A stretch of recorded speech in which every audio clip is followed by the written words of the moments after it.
I got kind of another question. This is one I was really trying to pose Mm, that I kind of always want to explore myself.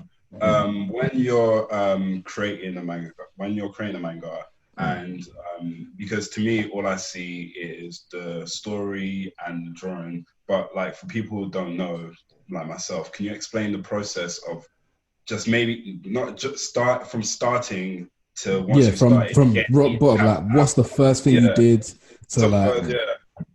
how you went about Uh, it? it's so different for everyone. For me, a lot of it stayed in my head for so long because, like, obviously I'm dyslexic and I hate writing in it. So Yeah, for me to just go and just say, "Oh, you got to write it," but in my head I had this whole world, this whole story, but it needs to be written down. So once it's written down, it can be transferred to someone.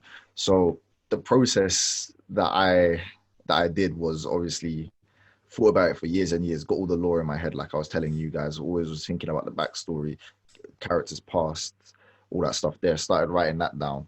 Then then if you're in my position where you can't draw, if you're in my position where you can't draw and you need to find someone that's going to imitate your image, you need to mm, find someone that can relate to you. Like when I found Aaron, like I remember when I was doing the interview process for what type of artist I was going to go for, and had yeah, many amazing artists come to me. I'm not discrediting anyone, but when I was speaking to Aaron and I was giving him the character designs for Zora and Gianna was an important one because obviously she's black. So it's like I have to have like that has to be important. It has to Oh, come you off well. want one that's black, probably. oh, yeah. You had Yeah, the yeah, black. I saw you had the Black Lives Matter thing as well at the beginning of one page. yeah, Nice one yeah, for that as well. yeah. And that's even the thing. When the protests were going on, Aaron's the one that Yeah, came to me and said, "Oh, we should make a post to show that we support what's going on." And it's someone like that that understands you, even though he's not black, he's Filipino. He understood the message or what Shade of Red stands for, and it's about representation of culture. And in Shade of Red, we accept all cultures. You know what I'm saying. So if you're looking for an artist, you got to find someone that embodies that. And the most important thing is you got to have fun. You yeah, can't not have fun. I mean, you're literally a god of a world. You have these characters. You got to have fun with them. You understand what I mean? You got to have yeah. fun, and that's the most important bit, I think. Because if I wasn't, With if we, sorry, oh, sorry, no, no, sorry, no, carry on. no, no, Okay. no, it's gone. So I was had another question, but this is kind of one that came from what you said.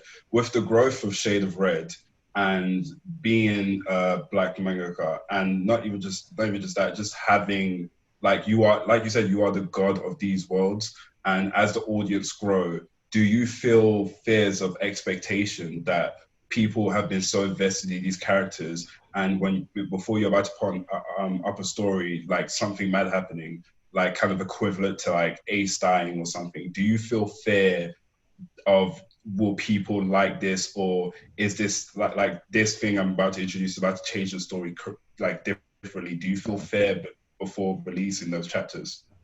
I feel like that's why you have editors though, because the editors that you have around you.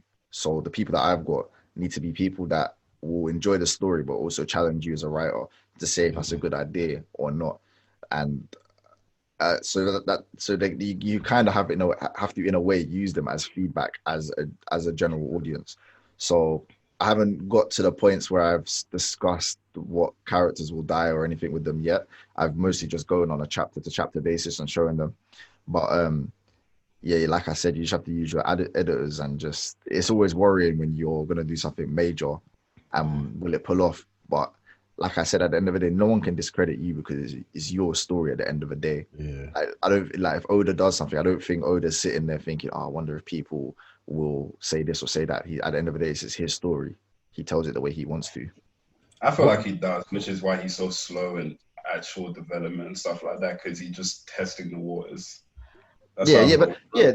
there's testing the waters. I mean, like I said, I can say here this could be 2020, and in 2025, I could Yeah. change the way Shade of Red goes completely.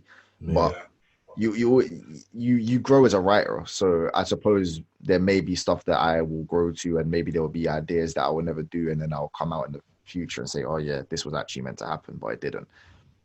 So What would you say is like the most challenging thing of like the whole creation process? Like what are the main struggles that you've had in the beginning and like have been having constantly in terms of like the creation and like the creative process? And what would you say is probably like the most exciting part of it as well? The most challenging part is probably me. I've been going through a lot recently. Mostly a lot of self-sabotage. I can't even lie. And when you start making things like you were saying earlier with expectations, there's not only expectations on the story, but there's expectations on you. You realize like a lot of my demographic after doing research is like teenagers, like 13 up to 17. That's a lot of my demographic that read. And it's like now these people are not only looking at the story, but they're looking up to you as a person. Are you the best person for this? Are you the best person to be a role model? Because you've got to start being a role model now. And I won't lie to you. No, recently I haven't been the best role model. And when you're not in a good place, writing a story is hard. So I've been trying to focus on doing a lot of self-reflecting. And I feel like as humans, we always try to find excuses for why things happen or why you've done certain things. But it's the hardest thing in the world to sit down and say, no, you are the problem. Stop using those as an excuse. You are the problem. How are you going to fix? Yeah, how are you going to fix that? Facts. It's big facts. Because of the growing audience success, and you said that a lot of things you've done has influenced you and self-sabotage in a way. Do you believe that you as a person, you said your demographic were younger people, do you feel like you as a person had to change because you have these people looking up to you?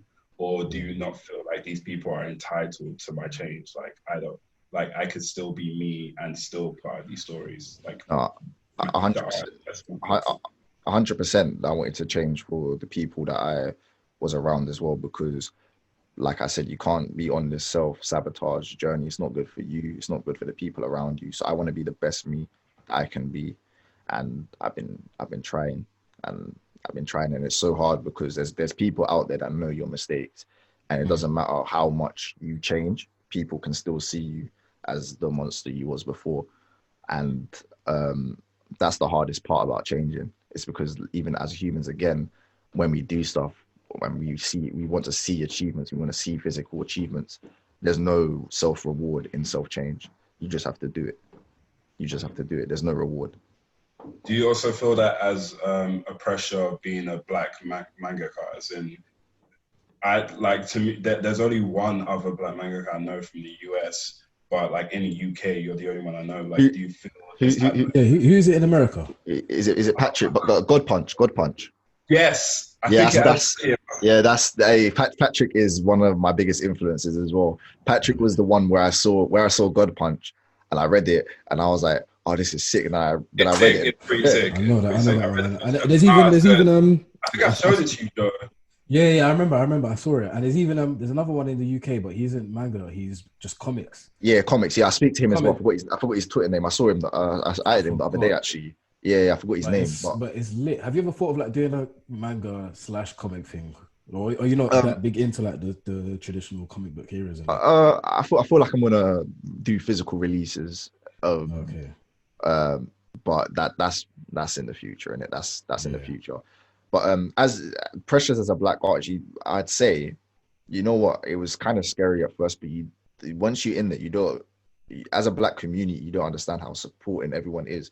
Like a lot of black people that were artists and creators themselves, that were podcasts or that on podcasts or made their own comics, they really flock to you and really want to see you do well. Yeah. So it's actually one of the most like heartwarming things I've ever seen. Like honestly, even on